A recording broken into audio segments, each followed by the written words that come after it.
ವಿಶ್ವವಿಖ್ಯಾತ ನಾಡಹಬ್ಬಕ್ಕೆ ಅದ್ಧೂರಿಯಾದಂಥ ಚಾಲನೆ ಸಿಕ್ಕಿದೆ. ಅರಮನೆ ನಗರಿಯಲ್ಲಿ ದಸರಾ ಸಂಭ್ರಮ ಸಡಗರ ಕಳೆಗಟ್ಟಿದೆ. ನಾಡ ದೇವತೆ ಅಧಿದೇವತೆ ಸನ್ನಿಧಿಯಲ್ಲಿ ಸಾಹಿತಿ ಹಂಪ ನಾಗರಾಜಯ್ಯ ಉತ್ಸವಕ್ಕೆ ಚಾಲನೆಯನ್ನ ಕೊಟ್ಟರು. ಇನ್ನು ನಂದಿ ಧ್ವಜಕ್ಕೆ ಸಿಎಂ ಸಿದ್ದರಾಮಯ್ಯ ಅವರು ಪುಷ್ಪಾರ್ಚನೆಯನ್ನ ಕೂಡ ಸಲ್ಲಿಸಿದ್ರು. ಆ ಮೂಲಕ ಇಂದಿನಿಂದ ನಡೆಯುವಂತ ದಸರಾ ಹಬ್ಬದ ಸಂಭ್ರಮಾಚರಣೆಗೆ ವಿದ್ಯುಕ್ತವಾದಂತ ಚಾಲನೆ ಸಿಕ್ಕಿದೆ. ನೋಡ್ಕೊಂಬನ್ನಿ ವರದಿ.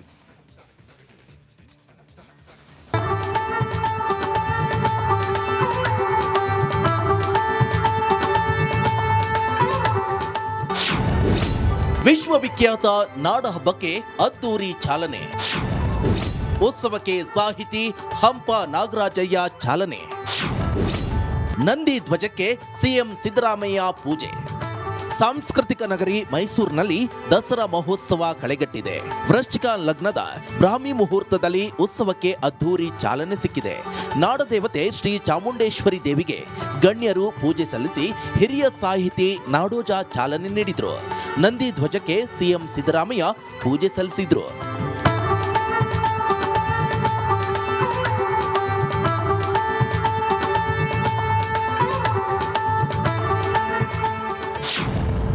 ಅರಮನೆಯಲ್ಲಿ ಖಾಸಗಿ ದರ್ಬಾರ್. ಜಗದ್ವಿಖ್ಯಾತ ದಸರಾ ಹಿನ್ನೆಲೆ ಅಂಬಾವಿಲಾಸ ಅರಮನೆಯಲ್ಲಿ ಖಾಸಗಿ ದರ್ಬಾರ್ ನಡೆಸಲಾಯಿತು.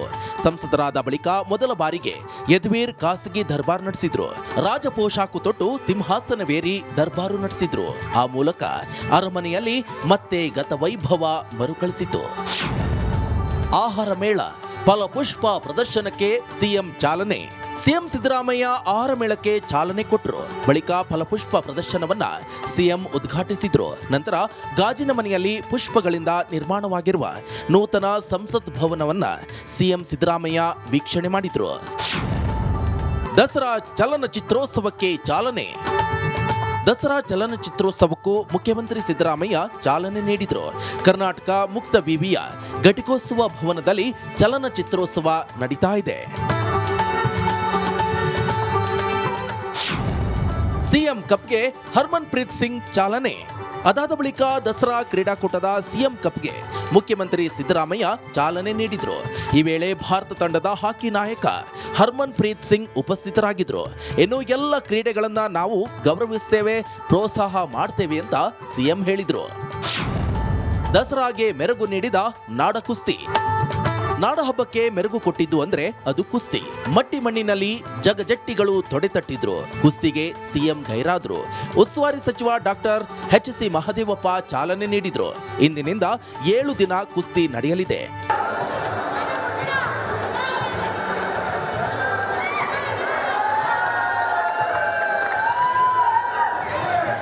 ಅರಮನೆ ನಗರದಲ್ಲಿ ನಾಡಹಬ್ಬದ ಸಂಭ್ರಮ ಜೋರಾಗಿದೆ. ದಸರಾಗೆ ಚಾಲನೆ ಸಿಗ್ತಾ ಇದ್ದಂತೆ ಸಡಗರ ಮುಗಿಲು ಮುಟ್ಟಿದೆ. ಸಾಂಸ್ಕೃತಿಕ ನಗರಿ ಮೈಸೂರಿನತ್ತ ರಾಜ್ಯ ಹೊರ ರಾಜ್ಯಗಳಿಂದ ಪ್ರವಾಸಿಗರ ದಂಡೆ ಹರಿದು ಬರ್ತಿದೆ. Bureau report, republic Kannada.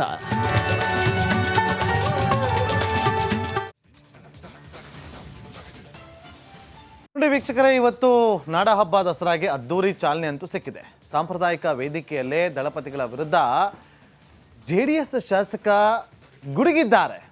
CM Siddaramaiah ಅವರನ್ನ ಹಾಡಿ ಹೋಗಲಿದ್ದಾರೆ. ಸಿದ್ದರಾಮಯ್ಯ ಚಾಮುಂಡಿ ದೇವಿಯ ವರಪುತ್ರ ಅಂತೆಲ್ಲ ಕೊಂಡಾಡಿದ್ದಾರೆ. ಸ್ವಪಕ್ಷೀಯರ ವಿರುದ್ಧವೇ ವಾಗ್ದಾಳಿಯನ್ನು ನಡೆಸಿದ್ದಾರೆ. ಹಾಗಾದ್ರೆ GT ದೇವೇಗೌಡ ಅವರ ಮಾತಿನ ಮರ್ಮ ಏನಾಗಿತ್ತು, ಇದಕ್ಕೆ ಸಂಬಂಧಪಟ್ಟಂತೆ ಹೇಗೆಲ್ಲ ರಾಜಕೀಯ ಬೆಳವಣಿಗೆಗಳು ಆಯಿತು, ಕಂಪ್ಲೀಟ್ ಡೀಟೇಲ್ಸ್ ನಿಮ್ಮ ಮುಂದೆ.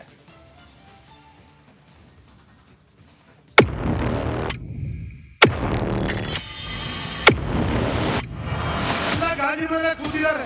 FIR ಬಿತ್ತು ಅಂದ್ರೆ ಯಾರು ಇರುವಂಗೇ ಇಲ್ಲ.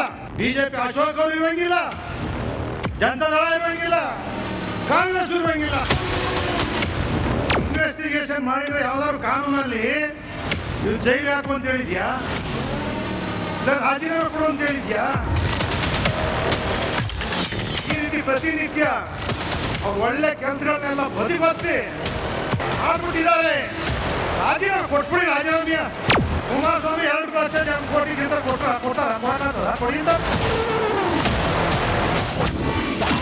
ಹಿತಶತ್ರುಗಳಿಗೆ ಚಡ್ಡಿ ದೋಸ್ತ್ ಚಮಕ್. ದೋಸ್ತಿ ಪರ GT ದೇವೇಗೌಡ ಬ್ಯಾಟಿಂಗ್.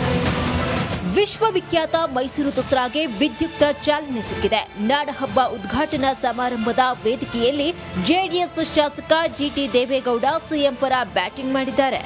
ಗಣ್ಯರು ಸಹಸ್ರಾರು ಜನರು ತುಂಬಿ ತುಳುಕ್ತಾ ಇದ್ದ ವೇದಿಕೆಯಲ್ಲೇ ಸಿದ್ದರಾಮಯ್ಯರನ್ನ ಹಾಡಿ ಹೊಗಳಿದ್ದಾರೆ. ಸಿದ್ದರಾಮಯ್ಯ ಚಾಮುಂಡಿ ದೇವಿಯ ವರಪುತ್ರ ಅಂತ ಜಿಟಿಡಿ ಕೊಂಡಾಡಿದ್ದಾರೆ. ಸಿದ್ದರಾಮಯ್ಯನವ್ರ ಬಗ್ಗೆ ನನಗೆ ಗೊತ್ತಿರೋದ್ರಿಂದ ಮಾತಾಡ್ತೀನಿ. ಚಾಮುಂಡೇಶ್ವರಿ ಸನ್ನಿಧಿಯಲ್ಲಿ ಕುಟುಂಬ ನೋಡಿದವರಲ್ಲ, ಮಗನೂ ನೋಡಿದವರಲ್ಲ, ಹೆಂಡತಿನೂ ನೋಡಿದವರಲ್ಲ.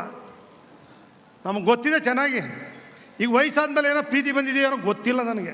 ಯಾರು ಒಳ್ಳೆ ಕೆಲಸ ಮಾಡಿದ್ದಾರೆ, ವೀರೇಂದ್ರ ಪಾಟೀಲ್ ಇರಲಿ, ಕೆಂಗಲ್ ಹನುಮಂತಯ್ಯನಿರಲಿ, ಹೆಗ್ಡೆ ಇರಲಿ, ದೇವೇಗೌಡರಿರಲಿ, ಯಾರೇ SM ಕೃಷ್ಣ ಅವರಿರಲಿ, ಒಳ್ಳೆ ಕೆಲಸಗಳನ್ನ ಏನು ಮಾಡಿ ಬಿಟ್ಟೋಗಿದ್ದಾರೆ ಸ್ಮರಣೆ ಮಾಡ್ತಾ ಇಲ್ಲ. ಸಿದ್ದು ಪರ ಜೈಕಾರ, ದಳಪತಿಗೆ ಕೌಂಟರ್. ಸಿಎಂ ರಾಜೀನಾಮೆ ನೀಡುವಂತೆ ಬೊಬ್ಬೆ ಹಾಕ್ತಾ ಇರುವ ಬಿಜೆಪಿ ಜೆಡಿಎಸ್ ನಾಯಕರಿಗೆ ಟಕ್ಕರ್ ಕೊಟ್ಟಿದ್ದಾರೆ ಜಿಟಿ ದೇವೇಗೌಡ. ಎಫ್ಐಆರ್ ಆದವರೆಲ್ಲ ರಾಜೀನಾಮೆ ಕೊಡಬೇಕಿಲ್ಲ, ರಾಜೀನಾಮೆ ಕೊಡುವಂತೆ ನ್ಯಾಯಾಲಯ ಹೇಳಿದ್ಯಾ ಅಂತ ಪ್ರಶ್ನೆ ಮಾಡಿದ್ರು. ಜೊತೆಗೆ ಕೇಂದ್ರ ಸಚಿವ HD ಕುಮಾರಸ್ವಾಮಿ ವಿರುದ್ಧವೂ ಗುಡುಗಿದ ಮರಿದೇವೇಗೌಡರು. ಕುಮಾರಸ್ವಾಮಿ ಹೇಳಿದ ತಕ್ಷಣ ರಾಜೀನಾಮೆ ಕೊಡಬೇಕಾ ಅಂತ ಕುಟುಕಿದ್ರು. ಸಿದ್ದರಾಮಯ್ಯನವ್ರ ಬಗ್ಗೆ ನನಗೆ ಗೊತ್ತಿರೋದ್ರಿಂದ ಮಾತಾಡ್ತೀನಿ. ಚಾಮುಂಡೇಶ್ವರಿ ಸನ್ನಿಧಿಯಲ್ಲಿ ಕುಟುಂಬ ನೋಡಿದವರಲ್ಲ, ಮಗನೂ ನೋಡಿದವರಲ್ಲ, ಹೆಂಡತಿನೂ ನೋಡಿದವರಲ್ಲ. ನಮಗೆ ಗೊತ್ತಿದೆ ಚೆನ್ನಾಗಿ. ಈಗ ವಯಸ್ಸಾದ್ಮೇಲೆ ಏನೋ ಪ್ರೀತಿ ಬಂದಿದೆಯೋ ಏನೋ ಗೊತ್ತಿಲ್ಲ ನನಗೆ. ಇನ್ವೆಸ್ಟಿಗೇಷನ್ ಮಾಡಿದರೆ ಯಾವುದಾದ್ರು ಕಾನೂನಲ್ಲಿ ಇವು ಜೈಲಿಗೆ ಹಾಕು ಅಂತ ಹೇಳಿದ್ಯಾ, ಇಲ್ಲ ರಾಜೀನಾಮೆ ಕೊಡು ಅಂತ ಹೇಳಿದ್ಯಾ, ಇಲ್ಲ ಯಾರು ರಾಜೀನಾಮೆ ಕೊಡು ಅಂತ ಹೇಳಿದ್ಯಾ ಕೋರ್ಟು, ಇಲ್ಲ ರಾಜ್ಯಪಾಲರು ಹೇಳಿದಾರ, ಇಲ್ಲ ಜೈಲಿಗೆ ಹಾಕಿ ಅಂತ ಹೇಳಿದಾರೆ. ಬೇರೆ ಕೆಲಸ ಇಲ್ವ ಮಾಡಲಿಕ್ಕೆ ಅಭಿವೃದ್ಧಿ ಕೆಲಸಗಳು? ಅವ್ರು ಒಳ್ಳೆ ಕೆಲಸಗಳನ್ನೆಲ್ಲ ಬದಿಗೊತ್ತಿ ಮಾಡಿಬಿಟ್ಟಿದ್ದಾರೆ. ರಾಜೀನಾಮೆ ಕೊಟ್ಬಿಡಿ. ರಾಜೀನಾಮೆಯ ಕುಮಾರಸ್ವಾಮಿ 2 ಲಕ್ಷ ಜನ ಕೋಟಿಗಿಂತ ಕೊಡ್ತಾರ? ಕೊಡಕ್ಕಾಗ್ತದ? ಕೊಡಿ ಅಂತಾರೆ. ಸಿದ್ದರಾಮಯ್ಯದವ್ರು 136 ಜನ DK ಗೆದ್ದಿದ್ದಾರೆ. ಜಿಟಿ ದೇವೇಗೌಡರಿಗೆ ಕುಮಾರಸ್ವಾಮಿ ಕೌಂಟರ್. ಸಿಎಂ ಸಿದ್ದು ಪರ ಜಿಟಿಡಿ ಬ್ಯಾಟಿಂಗ್ಗೆ ಕುಮಾರಸ್ವಾಮಿ ಕೌಂಟರ್ ಕೊಟ್ರು. ಮೈಸೂರಲ್ಲಿ ತೊಂದರೆ ಆಗಬಾರ್ದೆಂದು ಆ ಮಾತುಗಳನ್ನ ಆಡಿರ್ಬೇಕು. ನಾನು ಸಿಎಂ ರಾಜೀನಾಮೆ ಕೊಡಿ ಎಂದು ಕೇಳಿಲ್ಲ ಎಂದ್ರು. ನಾನು FIRಗೆ ರಾಜೀನಾಮೆ ಕೇಳೇ ಇಲ್ವಲ್ಲ. ನಾನು FIR ಆಗಿರೋದಕ್ಕೆ ನಾನು ರಾಜೀನಾಮೆನೇ ಕೇಳಿಲ್ಲ. ಅಧಿಕಾರವನ್ನು ದುರುಪಯೋಗ ಪಡಿಸ್ಕೊಳ್ತಕ್ಕಂಥ ನಿಟ್ಟಲ್ಲಿ ನಾನು ರಾಜೀನಾಮೆ ಕೇಳಿದ್ದೀನಿ. ಮತ್ತೆ ಸಿದ್ದರಾಮಯ್ಯ ಪರ ಜಿಟಿಡಿ ಬ್ಯಾಟಿಂಗ್. ಇನ್ನು ದಸರಾ ವೇದಿಕೆಯಲ್ಲಿ ಸಿಎಂರನ್ನ ಹಾಡಿ ಹೊಗಳಿದ ಜೆಡಿಎಸ್ ಶಾಸಕ ಜಿಟಿ ದೇವೇಗೌಡ ರಿಪಬ್ಲಿಕ್ ಕನ್ನಡದಲ್ಲೂ ಮಾತನಾಡುವಾಗ ಸಿದ್ದರಾಮಯ್ಯನನ್ನ ಮತ್ತೆ ಹೊಗಳಿದ್ರು. ಇದಷ್ಟೇ ಅಲ್ಲದೆ HDK ಜೊತೆ ನಾನು ಯಾವಾಗಲೂ ಸರಿ ಇದ್ದೇನೆ ಹೇಳಿ ಎಂದು ಪ್ರಶ್ನೆ ಮಾಡಿದ್ರು. ಅವ್ರಿಗೂ ಚೆನ್ನಾಗಿ ಗೊತ್ತಿದೆ, ಸಿದ್ದರಾಮಯ್ಯನವ್ರಿಗೂ ನಮಗೂ ಬದ್ಧ ವೈರಿ ಆಯಿತಾ. ಬಟ್ BJP ಅವ್ರು ನಾವು ಚೆನ್ನಾಗಿದ್ದೀವಿ. ಯಡಿಯೂರಪ್ಪನ ಜೊತೆ ಇದ್ದೆ, ನಾನು ದ್ವೇಷ ಮಾಡ್ಕೊಂಡಿಲ್ಲ. ಇವರೇ ನನ್ನ ಅಲ್ಲಿಂದ ಕರ್ಕೊಬಂದವರು, ಬರಬೇಕು ಅಂತ BJP ಬಿಡಿಸಿ ಕರ್ಕೊಬಂದವರು ಇವರೇ. ಯಡಿಯೂರಪ್ಪ ಮುಖ್ಯಮಂತ್ರಿ ಆಗಲಿ ಅಧಿಕಾರ ಕೊಡಲಿಲ್ಲ ಅಂತ ನಾವು ಒಬ್ಬನೇ ಹೋಗಿದ್ದು ನೇರವಾಗಿ. ನಾನು ಒಬ್ಬನೇ ಹೋದೆ, ಯಾರೂ ಧೈರ್ಯ ಮಾಡಲಿಲ್ಲ. ಯಡಿಯೂರಪ್ಪ ಮುಖ್ಯಮಂತ್ರಿ ಆಗಲೇಬೇಕು, ಅಧಿಕಾರ ಕೊಟ್ಟಿಲ್ಲ ಅಂತ ಹೋದವನೇ ನಾನು ಒಬ್ಬಮ್ಮ. ರಾಜ್ಯದಲ್ಲಿ ಬೊಮ್ಮಾಯಿಯವರು ಇಲ್ಲ, ಬಚ್ಚೇಗೌಡರು ಇಲ್ಲ, ಯಾರು ಇಲ್ಲ, ಸೌದಿಯವರು ಇಲ್ಲ, ಯಾರು. ಸಿದ್ದರಾಮಯ್ಯ ಮುಖ್ಯಮಂತ್ರಿಯಾಗಿ ಇರ್ತಾರೋ ಇಲ್ಲವೋ ಗೊತ್ತಿಲ್ಲ. ಅವರು ಹೈಕಮಾಂಡು MLAಗಳು ಏನು ಒಪ್ಪಂದ ನನಗೆ ಗೊತ್ತಿಲ್ಲ. ಕಾಂಗ್ರೆಸ್ ಸರ್ಕಾರ 5 ವರ್ಷ ಯಾರೂ ಅಳ್ಳಾಡ್ಸೋಕ್ಕಾಗಲ್ಲ, ಅಳ್ಳಾಡ್ತಾ ಇರ್ತದೆ, ಬಿದ್ದೋಗಲ್ಲ. JH ಪಟೇಲ್ರು ಹೇಳ್ತಿದ್ರು ವಿಧಾನಸೌಧದಲ್ಲಿ, ಆನೆ ಹೋಯ್ತಾ ಇದೆ, ನರಿ ಅಂತ್ಕೊಂಡು ನೋಡ್ತಾ ಇದೆ, ಬಿದ್ದೋಯ್ತದೆ ಅಂತ. ಅದು ಬೀಳೋದಿಲ್ಲ, ಇದು ನೋಡೋದು ತಪ್ಪಲ್ಲ ಅಂತ. ಅದು ಬೀಳ್ತದೆ ಅಂತಾರೆ. ಇವತ್ತು ಸಿದ್ದರಾಮಯ್ಯ ಯಾವತ್ತೂ ಕೂಡ ಫ್ಯಾಮಿಲಿನೂ ನೆಗ್ಲೆಕ್ಟು, ಈ ರೀತಿ ವ್ಯವಹಾರಗಳಲ್ಲೂ ಕೂಡ ಅವ್ರು ಸರಿಯಾಗಿ ಮೂಢ ಬಗ್ಗೆ ಅದರ ಅರಿವೇ ಇಲ್ಲ ಅವ್ರಿಗೆ. ನಾನು